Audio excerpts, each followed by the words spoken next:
அன்னைக்கு மாத்திரம் படிச்சோம்னா மறந்து ரெகுலராக மனப்பாட பகுதியை முதல் நாளிலிருந்து பரீட்சை நேரம் வரைக்கும் நீ படித்தேன்னா அதை படிச்சுட்டு அந்த சப்ஜெக்ட் படித்தேன்னா உன்னுடைய மூளை அத்தனையுமே உள்வாங்கிடும் அதே மாதிரி மேக்ஸை பொறுத்த வரைக்கும் ஃபார்முலாஸ் இருக்குல்ல இருக்குது ஃபார்முலாஸையும் டெய்லி எல்லா ஃபார்முலாவையும் படிக்கணும்.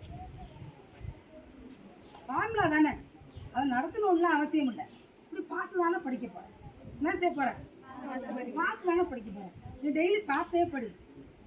கொஞ்ச நாளைக்கு அப்புறம் புக்கை திறக்காமையே அந்த எழுத்தெல்லாம் ஓடும். அப்படியே எழுத்தெல்லாம் நல்ல ஞாபகம். ஸோ நீங்கள் மனசில் வச்சுக்கணும். இதை டெய்லி உங்களுக்கு ப்ராக்டிஸ் பண்ணிடுவாங்க மேடம். இருந்தாலும் எங்கள் காலத்தில் நாங்கள் படிக்கும்போது இப்படி தான் படிக்க வச்சாங்க. எங்களை காலையில் டெய்லி மனப்பாட பகுதி கண்டிப்பாக வீட்டில் படிச்சுட்டு வரணும். யாரையாவது ஒருத்தரை மனப்பாட பகுதி சொல்லுவாங்க. அந்த 2 நிமிஷத்துக்கு ஒரு 3 நிமிஷத்துக்குன்னு சொல்லி டைம் ஒதுக்குவாங்க. யாராவது ஒருத்தரை சொல்லுவாங்க. அப்போ நம்ம படிச்சுட்டு வந்து ஆளுக்குள்ள சொல்லிடணும். சரியா? ஃபார்முலா படிக்கணும். மெமோ இங்கிலீஷ் மெமோவா அதுக்கு என்ன மெமரி போய் படிச்சிடணும். தமிழில் மனப்பாடம். ஓகேவா?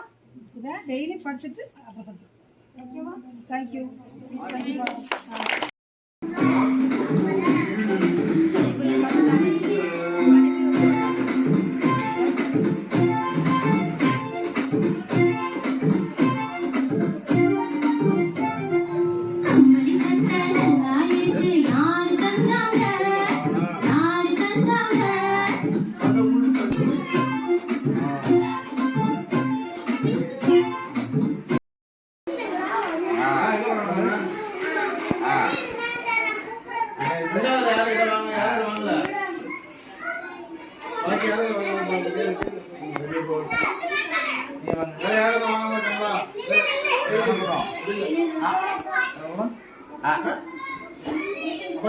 என்னது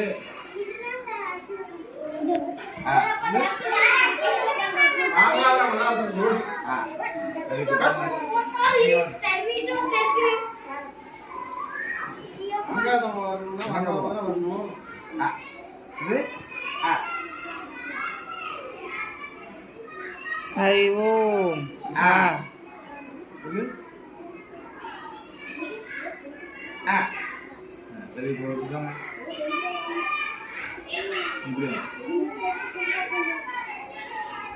என்ன படம்?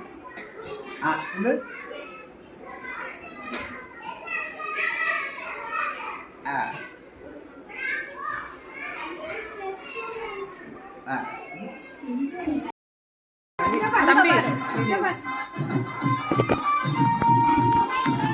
போட்டோ சொல்லுங்க. தான் போடுவாங்க.